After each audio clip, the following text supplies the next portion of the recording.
የቀዶ ጥገናው ስፔሻሊስት ፋኑኤል እንኳን ወደ ግዛቴ በሰላም መጣ። ስራውን መቼ ትጀምራለህ?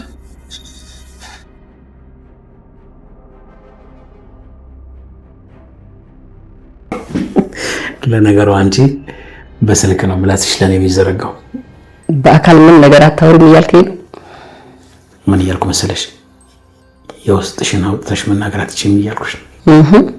ውስጤ ምን እንዳለ በምን አወቅ? መቼም አሁን ልቤ ውስጥ ላይ ኩናላ አትይኝም አይደል? እሺ ምን ነው አንተ ልብ ውስጥ ሰው ዘሮ ዝናሽ አለች? እሷም አሁን ከልቤ ከወጣሽ ቆየች። አሁን በልቤ ያለው ሌላ ሰው ነው። ምን ተገረመኝ ታውቂያለሽ? ዲስስቅ ሲጫወት በፖሊስ መፈለግ እኮ አልመስልም። አንተ በፍጹም ወንጀለኛ አይደለም። ደግሞ አንድ ቀን ፍትህ ማግኘት አይቀርም። ፋንቱዬ በዚህ ልክ ስለተማመንሽብኝ በጣም አመሰግናለሁ። አላደል እስካሁን ካገኘኋቸው ሰዎች አንቺ በጣም ትለያለሽ። አንተ ሰውዬ እንግዲህ አገር እያሽኮረመንከኝ ነው። በላና ፈልጉን ብላ። ፋንቱዬ በጣም አመሰግናለሁ። የምወደው ፍትፍትም ፊትም ስላመጣሽ። የልጁን ማስረሻ እጮኛው አምራንን በተፈራ የተንኮል ሴራ ያጣው ፋኑኤል በነገሮች ተስፋ ቆርጦ ተፈራን ለመበቀል ቤቱ ድረስ ያለምንም ፍርሃት መሳሪያውን ይዞ ሄዷል። ያ ብቻ ሳይሆን ተፈራ ባልጠበቀው ጊዜና ሰዓት ፋኑኤል ሽጉጡን አውጥቶ በትለፊቱ ደቅኖበታል። ከዚህ አስቀድሞ አምራን በገባችበት ችግር ተጨንቆ ማድረግ ስላለበት ነገር እየተብሰለሰለ እየተንጎራደደ ከመኝታ ቤቱ ወጥቶ ወደ ሳሎን ሲገባ እናቱን ይመለከትና ታትዬ እንደተለመደው ሳትናገሪ መጣሽ አይደል ብሎ ይላትና እሷን ለማቀፍ ሲጠጋ ሲምባ ወድቆ ያየዋል። በድንጋጤ መሬት ላይ ተንበርክኮ እሱን ለማንሳት እየሞከረ ሲምባ እማዬ ቆይ ምን ተፈጥሮ ነው ብሎ ሲጠይቃት እሷ እኔ እኮ ሌባ መስሎኝ በቢራ ቃናቱን ብዬ ነው ብላ ስትነግረው ፋኑኤል ወይ እማዬ ማጣራት የሚባል ነገር እኮ አለ። ባለፈው አምራን ላይ እንደዛ አደረግሽ አሁን ደግሞ ሲምባን ብሎ ሲላት እሷን በንዴት ሌባ መስሎኝ ነው አልኩ አይደል እንዴ ፋኑኤል ቆይ ሌባ ካልሆነ እዚህ ሶፋ ስር ገብቶ ምን ያርመጠምጠዋል ብላ ስትጠይቀው ፋኑኤልም ሲምባን ለመርዳት አንዳንድ እቃዎች ከመኝታ ቤቱ ይዞ ይመጣል። በዛን ሰዓት ላይ ፋንቱ ወደ እነ ለይኩን ቤት ተመልሳ ከዝናሽ ጋር እየተጫወቱ ባሉበት ናሆም ይደርስና እንዴ እማዬ በመጨረሻም ወደዚህ ቤት ተመለስሽ አይደል ብሎ ሲላት እሷን በደስታ የኔ ወድ ልጅ እባክህ በቃ ያለፈውን እርሳው ከዚህ በኋላ መቼም ቢሆን ጥዬ አልሄድም ይቅርታ አድርግልኝ ብላ ስትለው እሱም የኔ እናት ከዚህ በኋላ ጥዬክ ልሂድ ብትይ ራሱ በፍጹም አልፈቅድልሽም ከኔ እንድትለይ በጭራሽ አልፈልግም ብሎ ሲላት ዝናሽን በመሃል ትገባና ከዚህ በኋላ ፋንትሽ ወዴትም አትሄድም ማንም አይፈቅድላትም አሁን ግን ዋናዋ እናትህን ስታገኝ እኔን ጣል አደረከኝ አይደል ሰላም ማትለኝ ብላ ስትለው እሱ ማሚ ያንቺን ውለታ እኮ በፍጹም አልረሳውም ያው ከሷ ጋር እኮ ስላልተገናኘን ናፍቆት ይዞኝ ነው ለኔ ደግሞ ሁለታችሁም እናቴ ናችሁ በጣም ነው የምወዳችሁ ብሎ ሲል ፋንቱም ትቀጥልና ልክ ነህ ናሆም ደግሞ ዋናው እናቱ እኮ አንቺ ነሽ ያንቺ ውለታ ተነግሮ አያልቅም መቼስ እንዴት አድርጌ እንደመልሰው አላቅም እሱ መድኃኒዓለም ውለታሽን ይመልስልኝ ብላ ስትላት ዝናሽም እንግዲህ ፋንቱዬ ወደኋላ እየተመለስን ውለታ ምናምን እያልን አንኖርም አይደል ማንም እኮ ለማንም ውለታ የለውም ሁሉም የድርሻውን ነው የተወጣው ብላ ትላታለች። በዛን ሰዓት ላይ ፋኑኤል ለሲምባ የመጀመሪያ ሕክምና እርዳታ አድርጎለት ሶፋው ላይ አስተኝቶ ከእናቱ ጋር ማውራት ይጀምራል። እሷም ትቀጥልና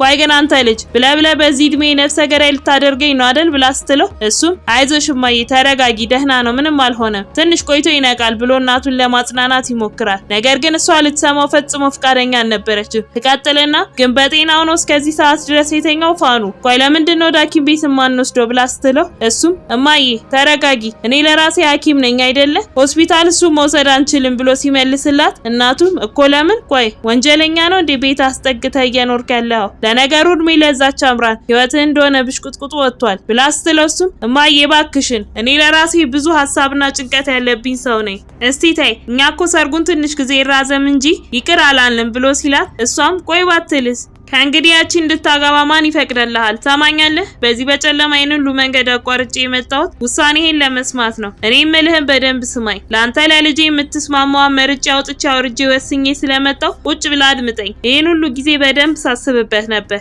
ይኸውልህ ልጄ የከተማ ሴቶች ምንም ቢብለጨለጩ ቢያምሩ ልቦናቸው እንደ ገጠር ሴቶች አይሆንም አዎ ይቺ አምራን የምትላትም ሴት ቀስ በቀስ ውስጤ ተቀብያት ነበር ግን ደግሞ ዘግይቼ ሳስበው ላንተ ለልጄ የትዳር አጋር መሆን የምትችለው ብቸኛዋ ሴት ያቶ ፈጤ ልጅ ብቻ ናት ብላ ስትለው እሱም አይ እማዬ ይህ ደግሞ አምራንን ማስደንገጫ ሌላ እቅድ መሆኑ ነው ብሎ ሲስቅባት እሷም ልትሰማኝ እንደሆነ ስማኝ፣ የሰርግ የተሰናከለበት የራሱ የሆነ ምክንያት አለው። አሁን መስማት የምፈልገው ያንተን ውሳኔ ብቻ ነው። እኔ እናትህን ከመረጥክ የአቶ ፈጤን ልጅ አግብተህ ትኖራለህ፣ አለበለዚያ ከዛች ከንቱ ጋር እድሜ ልክህን ስትንዘላዘል ትኖራለህ። በል ንገረኝ፣ አሁኑኑ ምርጫህን አሳውቀኝ። እኔን እናትህን ወይ ደግሞ ያቺን ዘረቢስ ትመርጣለህ? ውሳኔን አሁን ነው መስማት የምፈልገው ብላ ስትለው እሱም ይኸውልሽ እማዬ፣ አሁን ይህንን ነገር ማውራት የለብንም፣ ተረጋግተን በጠዋት ስለ ሁሉም ነገር እንማከራለን ይላትና አሳምኖ ወደ መኝታ ቤቱ አስገብቶ ያስተኛታል። ከተወሰነ ቆይታ በኋላ አምራን በፍጥነት በሩን በርግዳ ወደ ውስጥ ገባና ፋኑ ተነሳ፣ ከዚህ መሄድ አለብን፣ ተፈራ ወደዚህ እየመጣ ነው ብላ ስትለው እሱም በድንጋጤ አምራን ባክሽን ድምጽሽን ቀንሺ ብሎ ሲላት እሷም ሳትሰማው አንተ ስልክ ስላላነሳ ነው መሰለኝ በዛ በተረገመ ቪዲዮ አስፈራርቶኝ ተከትሎኝ ወደዚህ እየመጣ ነው ፋኑ እሺ በለኝና እንጥፋ ከዚህ ብላ ብትለው እሱ ግን ሊሰማ ፈጽሞ ፍቃደኛ አልነበረ። እሷም ትቀጥልና ዛሬማ ለፖሊስ ሄጄ ነፍሰ ገዳይ ነኝ ብዬ ራሴን አሳልፌ ሰጥቼ አንተንም ህገወጥ ስራ እንዳትሰራ አደርጋለሁ ብላ እያለች ባለችበት የፋኑኤል እናት ሰማና በድንጋጤ ወደ አጠገባቸው ትመጣለች። ትቀጥልና አምራን ቆይ ምን ስትይ ነው የሰማሁሽ? አንቺ ነፍሰ ገዳይ ነኝ እያልሽ ነው ብላ ስጠይቃት ፋኑኤልን በመሀል ይገባና እማዬ እንደዛ አይደለም፣ ሲምባን እዚህ ጋር ተኝቶ ስታየው ደንግጣ ነው፣ እሷ ደግሞ ስትደነግጥ ደም ስታይ እንደዚህ ያደርጋታል፣ ለዛ ነው ብሎ ሊያታልላት ሲሞክር እሷም እሺ እሱ ሲሆን ህገወጥ ስራ አትሰራም ያለችስ ደንግጣ ነው? ፋኑኤል ቆይ ምን አይነት ህይወት ውስጥ ነው ራስህን የከተትከው? አሁን ሁሉም ነገር ተገልጾልኛል። ለዚህ ነበር ሰርጉ የተራዘመው። ነፍሰ ገዳይ ልታገባ ነበር አይደል? ንገረኝ እንጂ ምን ይዘጋሃል ብላ እያለች ባለችበት ተፈራ በሩን በርግዶ ወደ ውስጥ ይገባል። የፋኑኤል እናትም ትቀጥልና